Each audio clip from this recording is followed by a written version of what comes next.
Let's take a look at another Zwift Crit City Anti-Sandbagging race. You'll know this is same course, same distance as my last race, 2 pounds heavier this time. I do weigh myself regularly for these to make sure I stay accurate. And if you know my last race video, I picked the Tron bike. I'm going to do the same thing here. No reason not to go full aero setup. And I won last time. Why change? Why go different? So right away off the bat, mistakes. First of all, I didn't spin up here. I should have been up at 350, 400 watts before the start. I didn't. Then I shoot off 500, 600 watts, and I'm plowing through everyone, coming through the draft, and I make a decision in here like, let's go off the front. Let's just punish everyone, which is really just punishing myself, pushing through wind at 600 watts at 30 miles an hour. And, I get a gap, a 12, 15 meter gap, something like that, to the people behind me before I shut it down and think, what am I doing? Guys, don't do this. This is not the way to start a race. That wasn't smart. That's a lot of energy, and it's a short race. It's not that long before I'm going to be going into a sprint, hopefully, for the win, and already burning a match or two right out of the gate. So anyhow, there's a couple of us here, and we actually still have a little gap to the group behind, but there's no way we're staying away. I have no illusions of staying away. It's a big group coming behind us. I turn on the rear view, in fact, to take a look back, and it's a big group. So this is, a real hard start, though, and I was the one forcing it. It's fun. Don't get me wrong. It's fun, but it's not smart racing. Here we go through the tough section, the uphill cobbles at 4 or 5%. Always a big effort here to push through this. This is one of the few spots where selections are made on this course, since the course is so flat. And I don't think we drop anybody in the first lap or two. I don't really recall. I was kind of already hurting, and I could already tell this race was much faster than the last one. Stick around until the end, and I will go through my power in this race and compare it to the previous version after the race is over, and see how the two races stacked up, since they were the exact same length. Both of them were 6-lap races. And here we are through these small rollers, and you'll notice in the mini-map top right corner, several riders dropped here. That seems to be, besides the cobbles, if you get caught off guard, it's fast through here. You can see we're over 30, 32 miles an hour, and closing a gap, if a gap opens at over 30 miles an hour, is incredibly difficult to do. So you got to watch it there through those rollers. Just the smallest of gaps can shoot you off the back. And so there was kind of the first selection being the start of the race, and then the second one there where we dropped some riders. The other difference between this one and the previous race is I believe this was a slightly bigger field, and a slightly bigger group does go through to the finish all the way and stays together as you'll watch this race progress. I'm doing my best here just to sit in, conserve some energy. Already feeling tired after a very hard first lap. I could tell it was faster than the previous race, so I'm not expecting this to be as easy already, and it's not. Again, reminder, my FTP from my last ramp test is around 283, so this is, just below threshold here sitting in, but was way above threshold for a good portion of the first lap.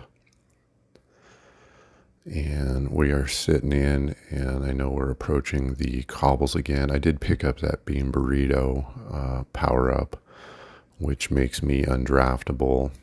Not going to use it here. I made the mental decision to use that through that fast section right below before the finish line.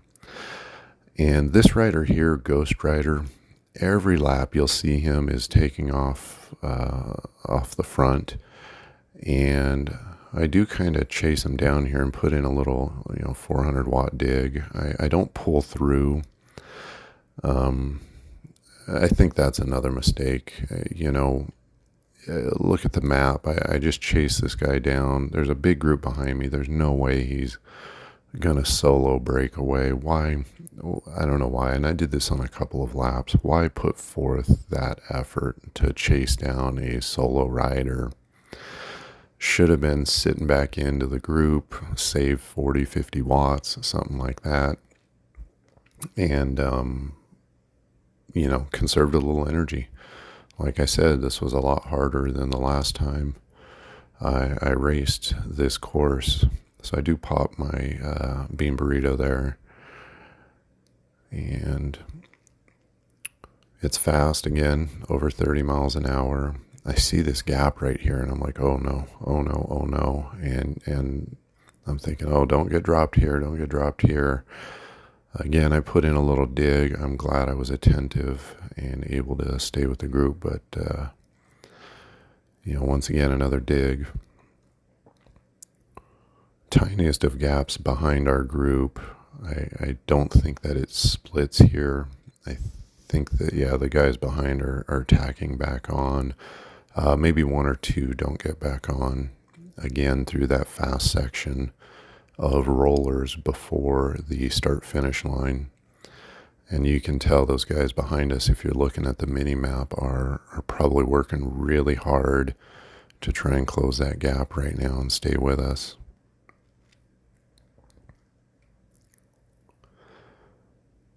It looks like there's just the smallest of gaps, and it looks like they're off the back now and not able to close it. Yeah, one of them's completely dropped. The other one is still trying, but the gap is slowly growing.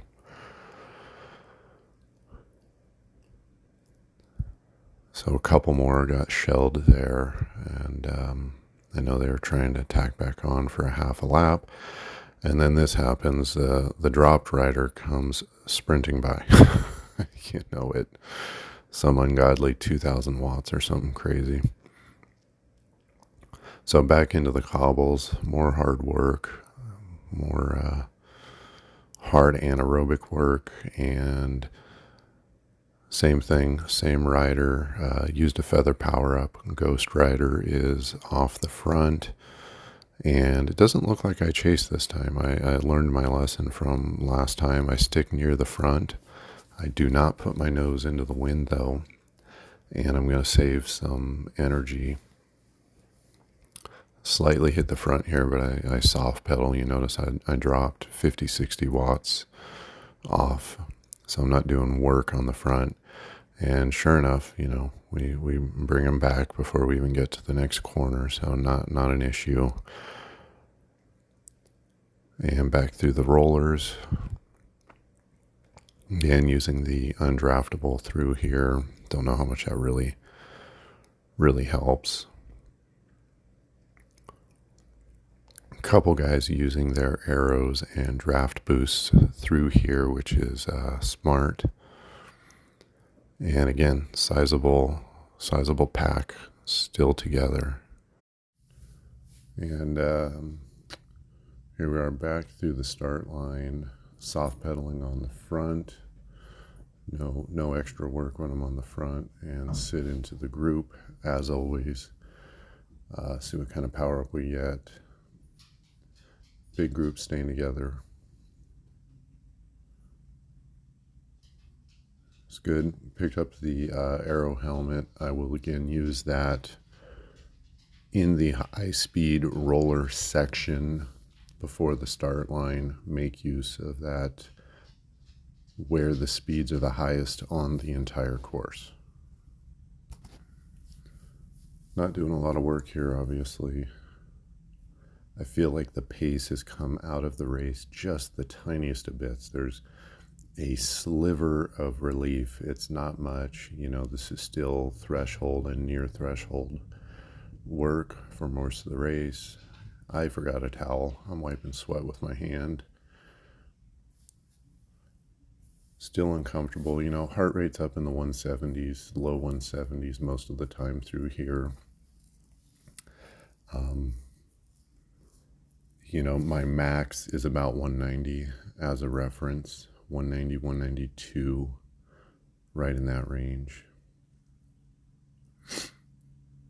And here we go, Ghost Rider in the yellow and black has again hit the front, and we're into this small climb on the cobbles one more time. Pushing hard, holding right on his wheel. He kind of shoots off, and I do chase this time.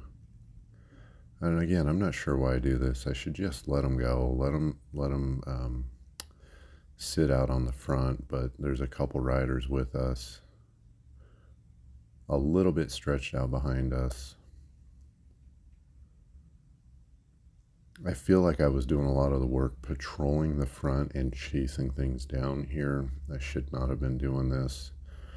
I don't think this is smart. That's not the right move. Don't be the guy that chases everything down for everyone else and is always bringing it all back together.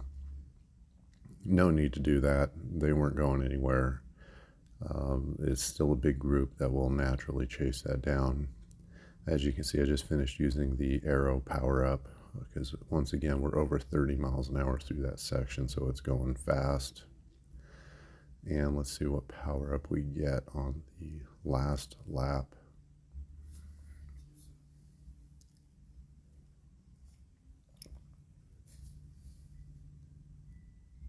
Or excuse me, second to last lap. Feather, I know right away I'm going to use this on the cobbled climb section. Heart rate has crept up a little more. Now I'm into the mid 170s. You know, I know once I hit in the 180 area, it's short-lived for me. It's pretty painful up there.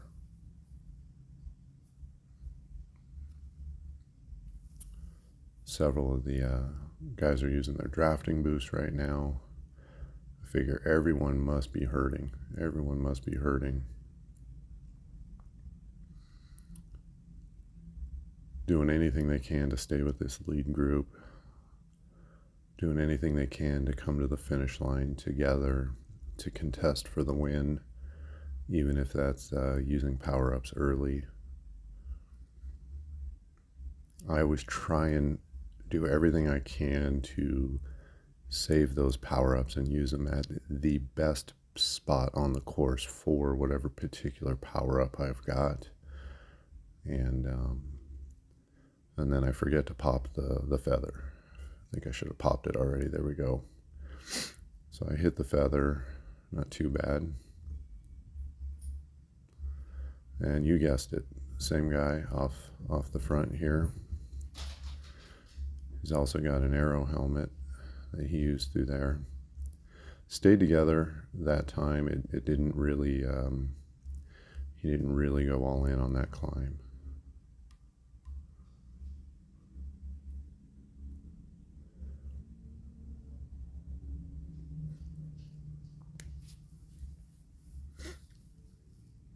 And once again, effort hurt. Now I'm into the upper 170s. So I've, you know, every lap it seems like I'm a few beats per minute higher than the previous lap.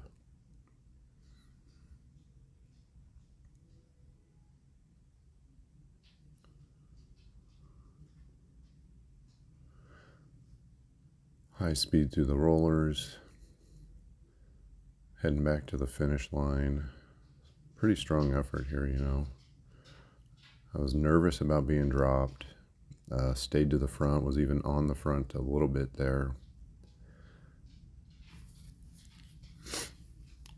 Felt like this was surging all over the place. And here we go into the last lap now. Really hoping for an aero power up for the final sprint. Would have been nice. I get a bean burrito.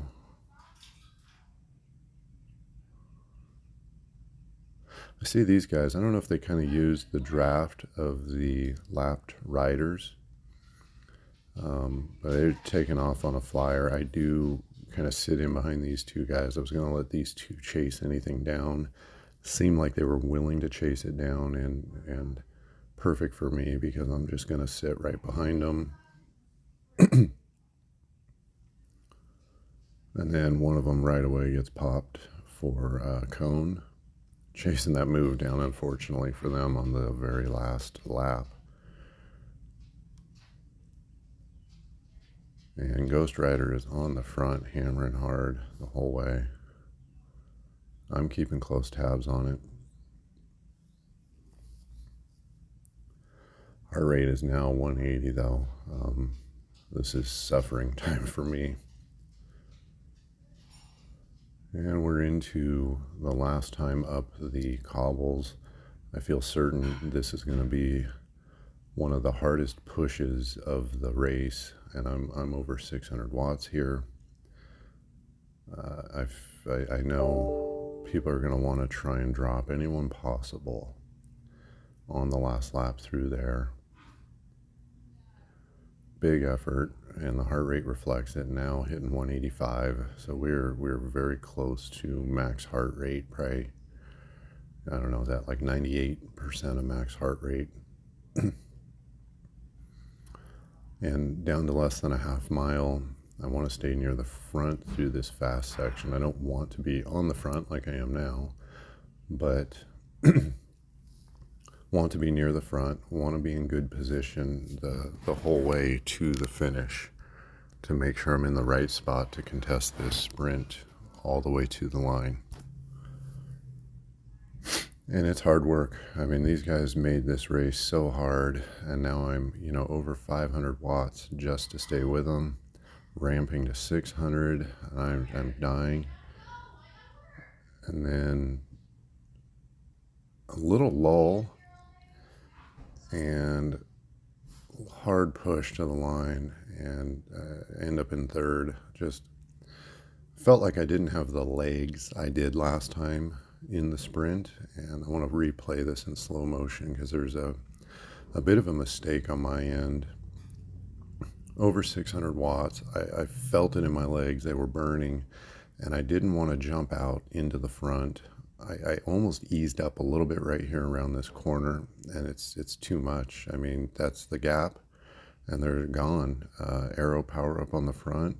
I'm not going to catch that anymore, and that lull in my power cost me a chance to really contend for the win, and I just nabbed third place at the line.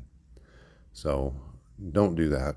Final power analysis, you can see the average power was higher, normalized power was higher, the race finished much faster, and then the 15-second power was not there. They took the legs out of me a bit.